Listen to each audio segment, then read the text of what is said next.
Nessa aula, eu vou trazer para você aí por que é importante a gente entender um pouco do comportamento do consumidor, o que é comportamento do consumidor, beleza? Então vamos lá, vamos para essa aula maravilhosa, onde nós vamos entender um pouquinho aí do consumidor. Sempre gosto de dizer que dentro do mundo, né, dentro aí da nossa cultura, da nossa sociedade, nós temos, eu gosto de desenhar assim, ó, nós temos aqui o que eu chamo de empresas, tá? E do lado de fora dessas corporações, dessas empresas, nós temos uma pessoinha chamada consumidor, tá? Desenhei muito bem. Então vamos lá, tem essa pessoa que era chamada aqui de consumidor, é essa pessoa que demonstra aí todo o potencial de consumo. Porque qual que é o principal objetivo dessa empresa, né? Ela precisa trazer esse cara aqui para dentro dela, tá? Esse é o grande objetivo, esse é o principal ponto aqui que a gente está estudando aqui nesse curso Marketing de Varejo. Como é que eu trago aí essa pessoa para dentro da empresa? Como é que eu vou fazer com que ela venha e saia da minha empresa com uma sacolinha na mão, né? Aqui, colocar aqui uma sacolinha na mão. Ela tá com uma sacolinha aqui, então ela saiu com a sacolinha na mão, ela saiu comprando algo na minha empresa. O grande ponto, o grande questão é que todas as pessoas elas são diferentes. Então eu poderia desenhar para você aqui, ó. Então, pegando, eu desenho uma pessoa aqui, tá vendo? Ó, essa aqui é uma pessoinha que ela é vermelha, tá? Aí eu venho aqui, tem uma pessoinha que ela é verde, né? Essa pessoa aqui é verde. Eu tenho outra pessoinha que ela é azul, tá? Então, todas as pessoas elas são diferentes, todas as pessoas são diferentes, elas não têm iguais. É claro que algumas pessoas têm gostos parecidos, mas cada pessoa é diferente, cada pessoa se comporta de um jeito diferente. Isso por quê? Porque a gente já estudou, já te falei sobre as necessidades, sobre os desejos, a gente chega nesse ponto onde a gente entende que o consumidor, ele tem uma maneira de se comportar, as pessoas se comportam de maneiras diferentes e querem coisas diferentes. Então, qual que é o principal ponto que eu tenho que fazer aqui? Eu tenho que entender por que que esse cara de vermelho aqui, esse nosso amigo, ele gostaria de comprar coisas caras, por exemplo, né? Por que que esse cara gosta de comprar coisas caras, enquanto esse cara aqui, ele não gosta de comprar coisas caras, mesmo que ele possa, mas ele não gosta, ele gosta de comprar coisas mais baratas. E esse verde aqui, ele não pode nem comprar coisas caras, né? Então, o que que acontece é isso, eu preciso fazer o que a gente chama de pesquisa de mercado. Eu preciso entender e fazer uma pesquisa de mercado com o meu público consumidor, para que eu entenda o que cada um deles tem como valor, o que cada um deles querem da vida, o que cada um deles tende a semelha. Por exemplo, né, quando eu faço uma pesquisa, eu posso identificar qual o gênero do meu público. Por quê? Porque se a gente for para pensar, mulheres compram diferente de homens, né? E aí, quando a gente tem agora o público LGBT, a gente tem o público LGBT, ele compra diferentemente de mulheres e de homens, isso é fato, né? A gente for analisar um pouco mais, a gente tem aí a família, né? Quando eu gosto sempre de falar o seguinte, deixa eu até apagar aqui. Dentro do marketing, quando a gente fala de comportamento do consumidor, por que que é interessante eu entender gênero, né? Por que que é interessante eu entender o gênero da pessoa, tá? Quando a gente fala, que as pessoas elas compram de maneira diferente, nós temos as pessoas que compram de maneiras diferentes. Então nós temos aqui, né, uma pessoinha aqui, nós temos uma outra pessoinha menorzinha aqui, e nós temos uma outra pessoa maior aqui, tá? Então, qual que é o interessante disso? A gente analisa aqui que nós temos uma família, né? Então, temos um homem, nós temos uma mulher, vou fazer uma saia aqui, nós temos um homem, e aqui eu vou fazer uma calça, e nós temos uma criancinha aqui com um bonezinho. Então, nós temos uma família. O comportamento de compra dessa pessoa, o comportamento de compra desse cara aqui, tá? Ele é totalmente diferente de um cara solteiro, tá? Por quê? Porque o cara solteiro, ele não tem o que se preocupar com o filho, ele não se preocupa com a esposa, para ele se preocupa só com o bem-estar dele.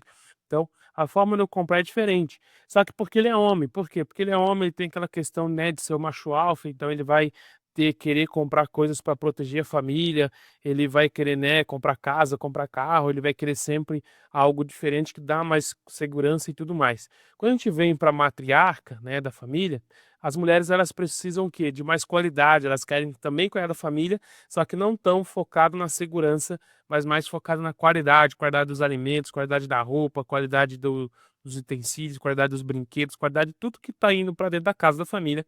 A mulher é diferente, então por isso que é importante entender o gênero do meu público. Porque a partir do momento que eu entendo o gênero do meu público, eu entendo o que que eu vou ofertar. Porque não faz sentido para o homem, por exemplo, eu ofertar um amaciante de roupa que lava muito melhor e deixa a roupa mais macia, porque para ele tanto faz. É claro que a gente tem, né, algumas exceções que comprovam a regra, mas para ele isso não importa, porque não está preocupado com isso, né?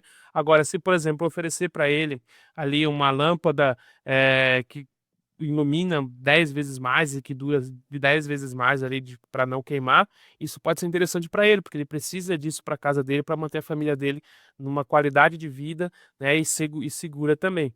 Já a esposa, não faz sentido oferecer para ela, por exemplo, uma furadeira, não faz sentido muitas vezes oferecer algo que ela não vai usar.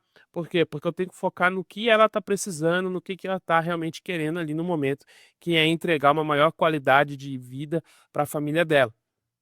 Então a gente tem aqui, por exemplo, isso aqui é um exemplo quando a gente está no seio familiar, mas imagine que esse cara aqui ele é solteiro, tá? Esse cara aqui é solteiro, ele não tem nada. O que que eu vou oferecer para ele, né? Eu vou oferecer coisas luxuosas. O que esse cara solteiro muitas vezes ele que está procurando é curtir a vida, é se divertir, é ter momentos de lazer.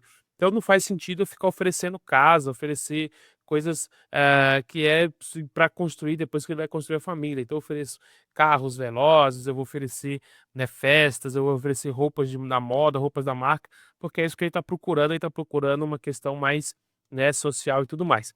Aí eu entendi quem é o meu gênero do meu público e tudo mais, né? Então faz muito sentido também nesse ponto aí eu entender a família. Eu preciso entender a classe social. Aonde que esse público está inserido? Por quê? Porque dependendo da classe social, ele, é claro, ele vai gastar mais, ele vai gastar menos, ele vai querer certas coisas, ele vai querer outras coisas. Então é interessante que dentro aqui da minha classe social eu tenha isso muito bem definido, tá? Qual que é a classe social desse cara? Ele é classe A, ele é classe B, ele é classe C, ele é classe D. Porque se ele for classe A e eu oferecer para ele, por exemplo, uma BMW, ele vai se interessar em comprar porque ele pode pagar e é algo que está dentro da classe dele. Agora, se eu oferecer, né, um Celta para ele, ele não vai querer comprar um Celta porque isso foge da classe dele. Mesma coisa vice-versa. Então, eu tenho que entender muito bem qual que é a classe para que eu possa dizer para ele o que que ele vai poder comprar, o que que isso vai estar interessando, né? Então, também nós temos aqui outro ponto, né? A idade. Com o passar do tempo, com o passar da idade, as pessoas mudam, correto? As pessoas elas passam a ver coisas e valorizar coisas diferentes. Quando a gente é jovem, quando a gente tem lá, né, dos 8 a 20 anos, que a gente começa a trabalhar e começa a ter o próprio salário, o interessante é que a gente só quer se divertir, curtir a vida, a gente não pensa muitas vezes no crescimento, não pensa muito no que vai acontecer depois de algum tempo. Então a gente não vai pensar em coisas sólidas, então não vai adiantar dentro da minha empresa eu ter coisas sólidas, por exemplo, seguro de vida. Né, empresas que trabalham com seguro de vida, não faz muito sentido eu tentar vender o seguro de vida para um cara de 19 anos, porque o cara de 19 anos ele não está nem aí para o seguro de vida, né? Tem exceções, é claro, que comprovam a regra, mas esse é o grande ponto aqui que a gente está debatendo.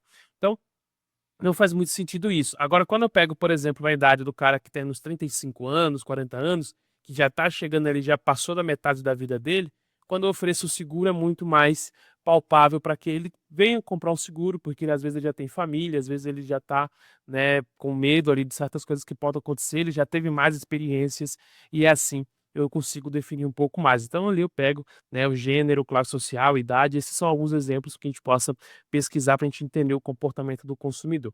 O grande ponto, quando a gente vai entender o comportamento do consumidor, é que eu tenho que entender que eu preciso, quanto mais informações do meu consumidor, do meu potencial consumidor eu tiver, melhor é. Por exemplo, se eu estou instalando uma loja em um shopping, qual que é o interessante que eu descubra do meu consumidor? Endereço. Além dessas perguntas aqui, eu tenho que identificar aonde que o cara mora, entendeu? Poxa, será que o cara mora perto do shopping ou ele mora longe do shopping? Porque se ele mora perto do shopping, isso me dá uma vantagem que ele vai estar aqui quase que toda hora, então eu posso estar, né, sempre contando que talvez ele possa comprar, né? Então, isso é uma pergunta que eu posso fazer. Ah, eu tenho que também saber, por exemplo, para saber qual que é a cor favorita, né? Qual que é a cor favorita? Por quê? Porque aí eu posso pintar a fachada da minha loja, eu posso personalizar certas coisas com a cor que ele gosta, para que ele sempre venha perto da minha empresa. São perguntas que eu faço para entender o que que esse cara quer e o que que ele precisa, o que que eu preciso atingir para que ele possa comprar, tá? Esse é o básico para a gente entender o comportamento do consumidor. Então a gente entende que a pessoa ela compra de maneira separada, pensando, é claro, em desejos e necessidades, mas também pensando naquela própria coisa, na própria questão do ser. Então a gente tem, né, diferença de gêneros, pessoas de diferentes gêneros compram por motivos diferentes. Compram o mesmo produto, às vezes, para satisfazer a mesma necessidade, satisfazer o desejo, mas compram por motivos diferentes. Por exemplo, vamos pegar que a pessoa vai comprar um celular novo, tá? Então nós temos um homem e uma mulher que vão comprar um celular novo. O que que vai fazer motivar a compra desse celular novo? Ah, uma necessidade ou um desejo de ter um celular novo. Show de bola. Mas o que que vai ser, que é o principal ponto que faz com que o homem escolha um celular e a mulher escolha um celular? Diferentes atributos. Por exemplo, às vezes o homem ele quer um celular que ele tem uma capacidade de armazenamento maior, ele tem uma, né, funcionalidade maior, enquanto a mulher, para ela, o que às vezes é interessante para ela seria ali a câmera fotográfica para poder tirar fotos, o design não ser tão grande, às vezes é uma coisa menor para poder caber na bolsa, para não dar tanto trabalho, a cor e tudo mais. Então, os atributos físicos que fazem também a diferença para o meu público é algo que eu posso estudar perguntando para ele. Um ponto principal que eu quero trazer para ti aqui para finalizar essa aula é o seguinte: tudo aquilo que tu precisa saber do teu cliente, tu tem que perguntar para ele. Não adianta você tentar deduzir, porque na dedução a gente não acerta nada. A gente tem que usar um pouco do método científico, que é pesquisar, que é ir atrás, que é investigar, que é chegar para o cara e perguntar: olha, tu gosta disso? Aí ele vai dizer sim ou não. Se ele não gosta, tu tira fora. Se ele gosta, tu mantém ele na tua loja. Beleza? Espero que tenha gostado dessa aula. Te vejo na próxima aula. Como sempre, fique comigo e por enquanto, vamos que vamos.